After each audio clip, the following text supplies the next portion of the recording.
I want to show y'all a little bit of stuff that's blooming here at the house.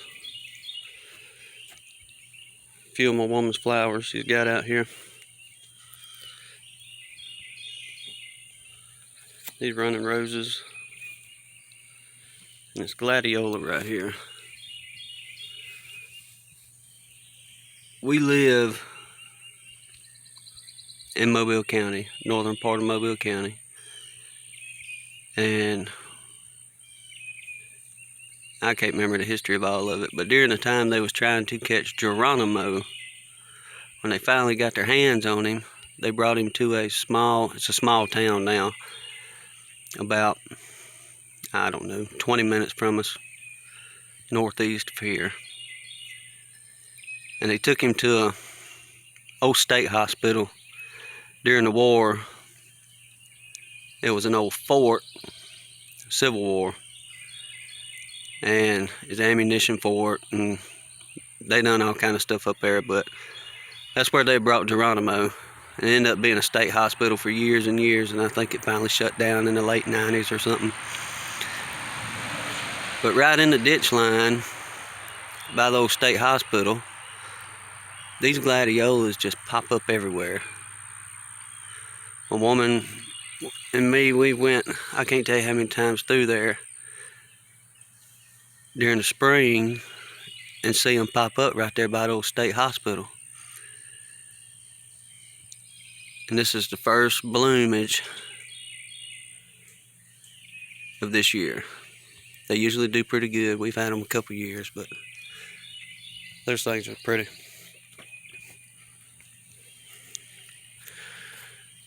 Got some wild turnip back there, somebody told us. Back behind the little bird feeder on the pole, the line of blueberry bushes. Then right in there, Confederate jasmine. Got a few more things coming up. There's a bleeding heart in here trying to come on back.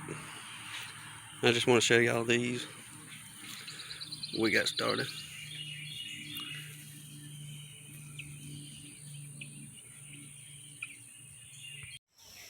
Take two. On this episode of Gunline Bees, what we're going to be getting into is early morning, about 7:30, 8 o'clock. We got a few hours for. We got to run the roads for a little bit, go to big city, Mobile. Anyhow, what we're going to be doing is getting some of our mediums and deeps weatherproofed, and how we do it in our little old yard here. Y'all notice all our boxes are raw wood. Technically not raw, but wood finish, not painted. Those are 3 years old. The two horizontal hives. These boxes here, the one on the left with the medium and the deep, 3 years old, and the one on the right, 2 years old. What we do, we use Marine Varnish on our boxes. It soaks into the wood grain much, much deeper than a urethane would. And also, it holds up to the beating and banging way better than any urethane. But we're going to get our boxes ready so we can get some of these little girls here into bigger boxes. This is the smallest one right now. Not really worried about her. I think she's just kind of lagging behind a little bit. But everybody else is building out good. And it ain't going to be long before it's going to be time to put them into bigger boxes. That's what we're going to do this morning. How we got it set up, this is all we do. We got some 2x6, 8 foot couple of those stools, work stools. Got them put together. And we just line everything out. And it'll take a few minutes. And I'll explain what we do and what we don't do as far as covering whole boxes. But all we have, we get this from a local paint store down this way. I don't know if any of y'all have BLPs or Sherman-Williams. If you do, go get your Marine Varnish. This is a satin finish.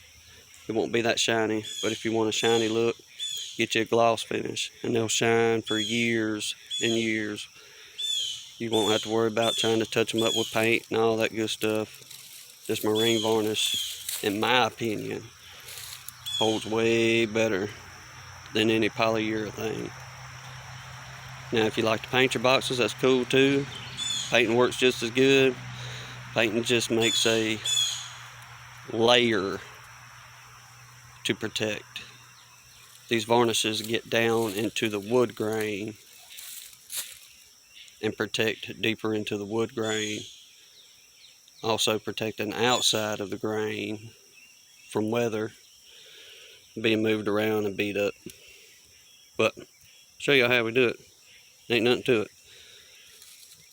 Just a little mini roller, cigar roller, whatever you want to call them. This is a rough one. This is what I just typically use for what we do for a living, which is many things, but it's in construction. Get you a little roller frame. That rascal will sit right down in here into your gallon varnish, or if you decide to paint, anything like that. This makes it much, much easier. Instead of trying to get a brush and get all your brush lines out and all that mess, you can use this mini roller. Man, in just a few minutes you'll have them rolled out. Move on to the next one. We'll show y'all how we do that in just a minute. Y'all stand by. Now, you've never done this? Easy process. Slide that rascal right there. Hook it on the side.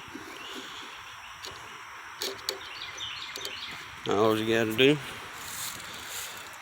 take your little mini roller, load her up. You gotta turn one of these boxes sideways. Show y'all.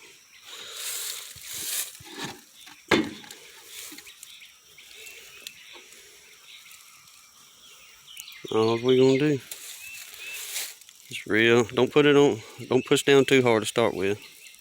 You want to try to get you a good, even layer all the way across. Then once you get it on there, laid out pretty good, come back, do what they call back roll it. Get inside your handle real good there.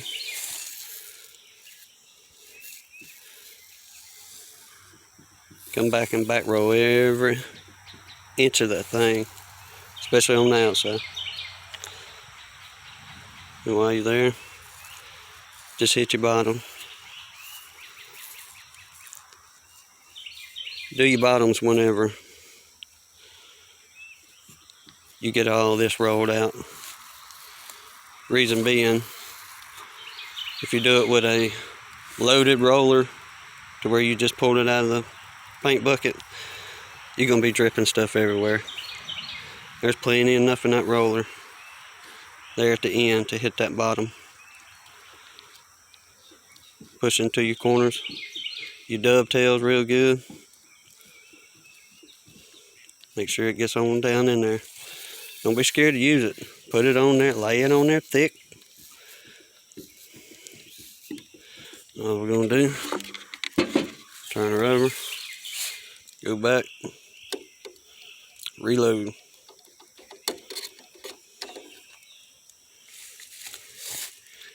Real easy roll it. Once you get it rolled out good and level, come back roll it.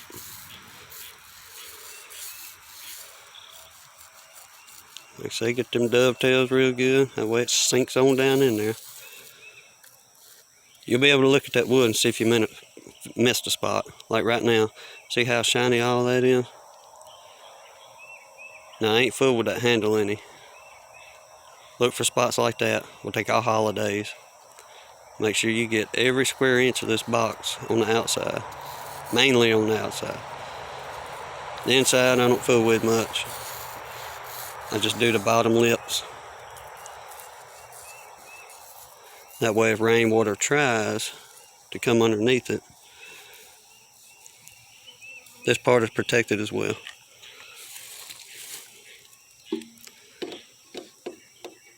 And we get that done. Let's see. I'm gonna turn this rascal this way. Y'all forgive me, doing it one-handed.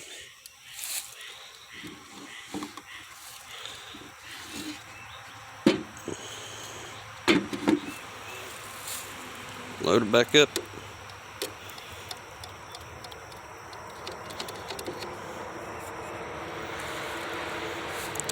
We'll just do this side here. Gently roll it on there. See how just one smooth run. That's what you want to do. You don't want to blotch it all up.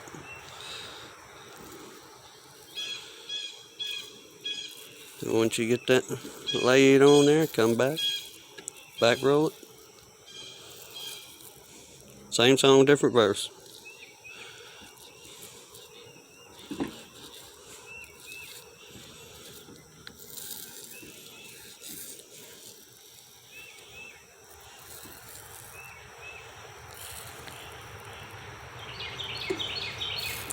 Alright, y'all stand by. I'm going to have to do this other part with both hands. Alright, there's that one. Finished out.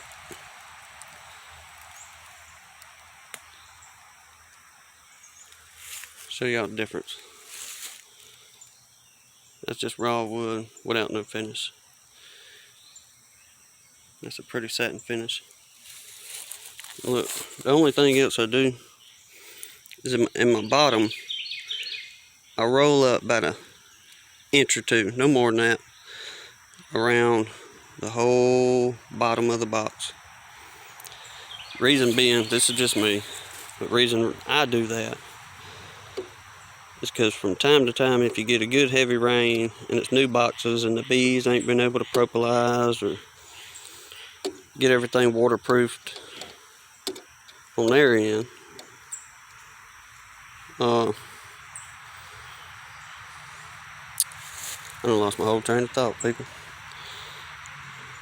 We'll get back to it in a minute. Oh, water wheel, what they call hydraulic. If you get enough rain water coming down on something, it has to be a show enough heavy rain, don't get me wrong, but water can go back uphill. And that's the reason I do that. So if there's a chance of any of that water trying to hydraulic, I just run around the edge on the bottom. Like I say, about an inch, that's all you need. It ain't gonna be a lot. See how I'm doing that? Right down there. All the way around. I was saying too earlier, you ain't gotta load that thing back up when you get done with your top part up here, getting it all laid down nice and smooth. You can come back and roll them insides and not worry about a whole bunch of runs. And go with the grain of the wood. All our boxes should be going, the grain should be going that way. Horizontal.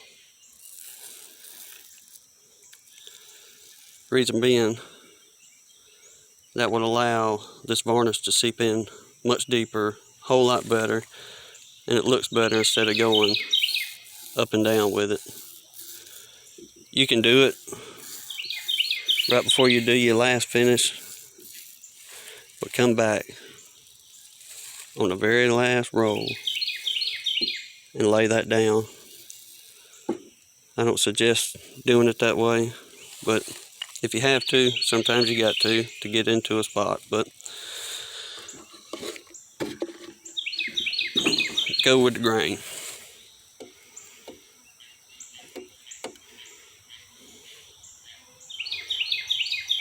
My woman will be out here to help me in a minute. It'll make this go a whole lot quicker. So y'all see, it don't take no time. It probably takes every bit of 5-6 minutes really. Do these things. I'm gonna speed up the process. I'm trying to take it slow so people understand, but yeah, it don't take just a minute. Rub it on there, get them dovetails good.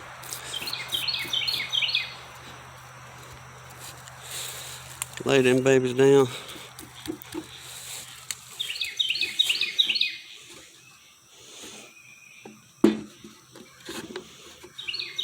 Let's see. Well, I'm gonna need 2 hands again. Stand by. Alright. Here's coat number 1. We're gonna do 2 coats. By the time I got everything set up and actually started rolling this stuff out, it took probably 20 minutes maybe with that mini roller. Fix start on my bottom boards. I don't fool with the inner covers anymore. They're inside. Ain't no weather getting to them. The bees will take care of all that. But I do the lids. I got 2 lids and 2 bottoms. We'll let this first coat dry. We'll put 1 more coat on it. And usually what I do is I'll let them sit about 3 days. Let that varnish smell air out. Then we'll start sticking bees in these boxes. And I'll show y'all what I do on these. I do just the bottoms and a little bit on the inside. Roll every bit of that bottom board. Push it in there. Make sure you get in every single one of them corners real good. This part, it don't matter if it gets a little messy for a minute. I'll show you why. We can straighten all that out in just a second. Watch this. Now you done used every bit of that up. Lay it down nice and pretty.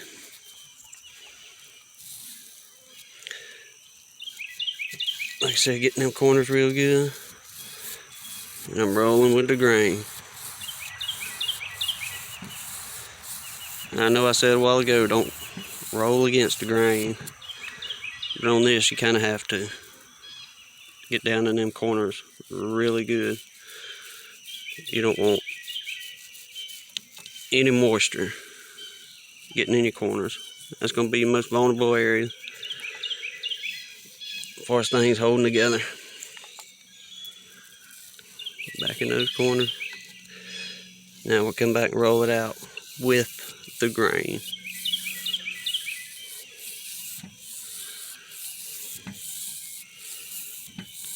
See how quick that was? Just a few seconds. And you got a whole bottom board painted. No need for a brush. You do every bit of this with that mini roller. I'll flip this over. Flip her up at least. What we do is we hit these sides real good. Let me get some more juice.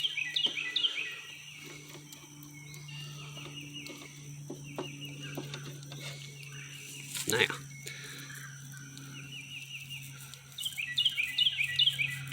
get you outside real good.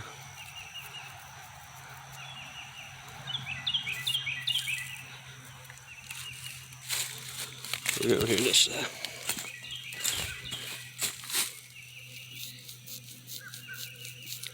Roll it out. Just a few seconds. Coat number 1.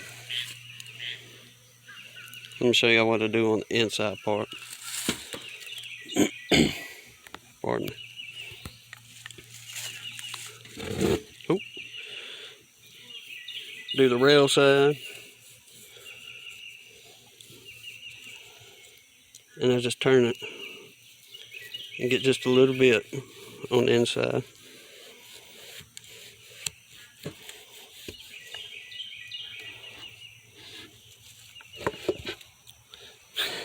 Y'all let me get this situated. Show you what we're doing.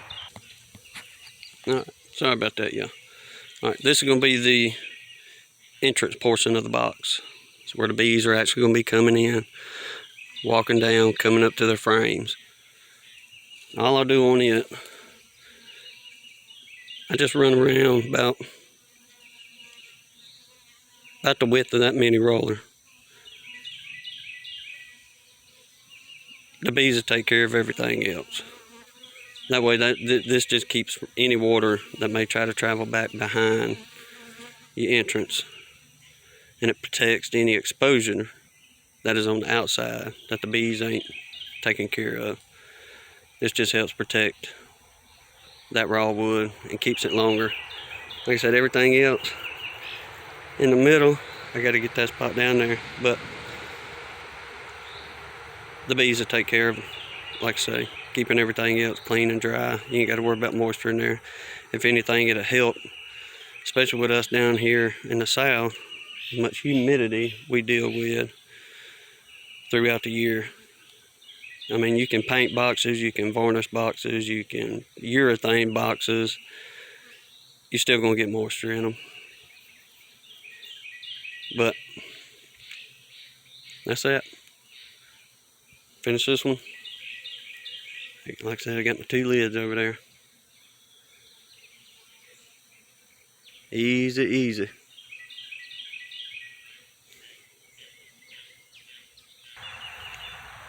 Now, on to the lid. Show y'all how to do this. I don't go all the way onto the metal. You can. It ain't gonna hurt it. But what I do is just get right there at the edge of it.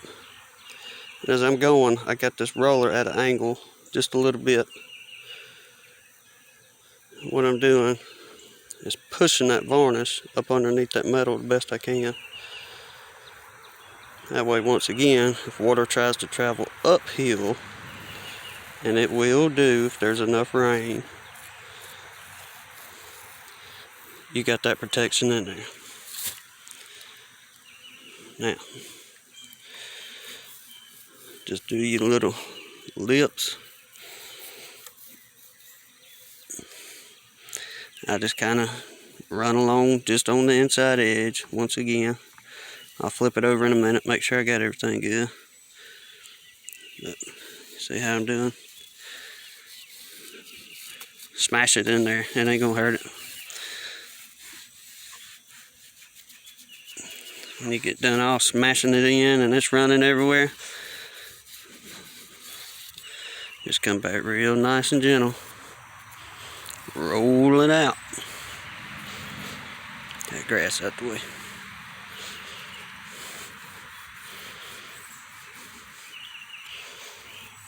Sorry, it's hard to keep up with the roller and the phone at the same time.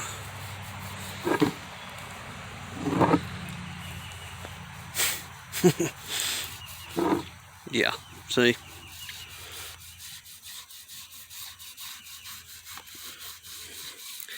Looks like we may have to buy one of them GoPro things. I don't know. Alright, let me get the other side, and I'll show y'all the end result on everything. Alright, y'all. Here's the end result. Dried out. I'm finishing drying out. There's just a couple places it's tacky.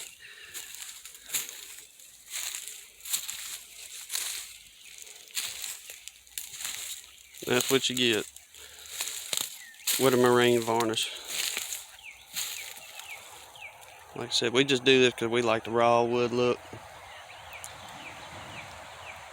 I'm not knocking anybody that wants to paint, that kind of thing. By all means, get after it. It's just what we prefer and how we do it.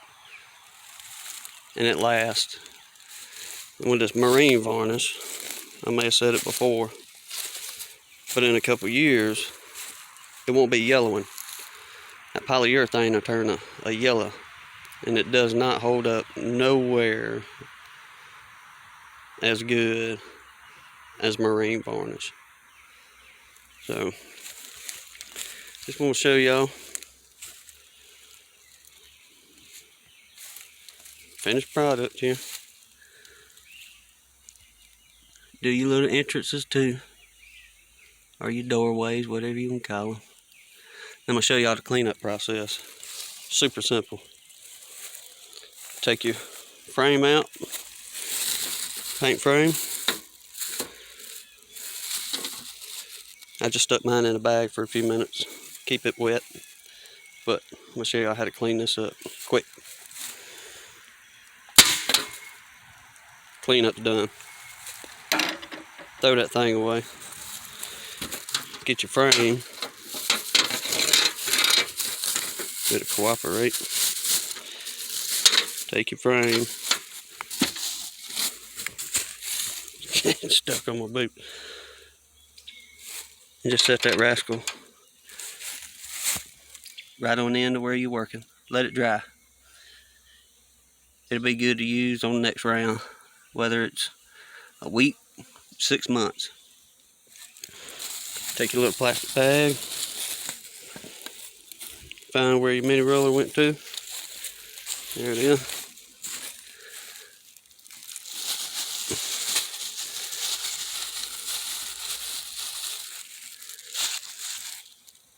That's all the cleanup you have. If you want to use gloves, I suggest using gloves. I didn't, but if you don't want to be all sticky and tacky, because it will get on you moving the boxes around, put you some gloves on. Make it easier that way too.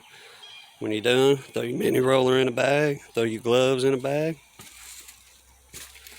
Let everything sit and dry good. I'm gonna say about 3 days, let that stuff dry. Put it up under your lean-to, your shed, wherever you store your stuff. Pardon me. And let it dry. Say about day 3. You got some boxes you wanna get moved. And do that. We've done this to a couple of ours too, like old hillbilly beekeeping. Like this box is 2 years old. We marine varnished it, but before we marine varnished it, we took a big old blowtorch in a propane bottle and burned the wood all around. Thought they turned out pretty. You don't want to burn them if you don't want to leave them just a pretty wood finish. Go get you some Minwax stain, any kind of stain, some kind. You can stain them up. Let your stain dry real good. Let your stain dry. Put your varnish over the top of that. You'll be good to go. I mean, y'all looking at 3 years pretty much on all this right here, and it still looks pretty much brand spanking new. But I will say the horizontal hives are cedar and cypress. I do like that, but I do like the old pine boxes too. They turn out pretty. I think we're gonna end it here, folks. Get my mess picked up. Y'all have a blessed day, and we appreciate y'all watching Gunline.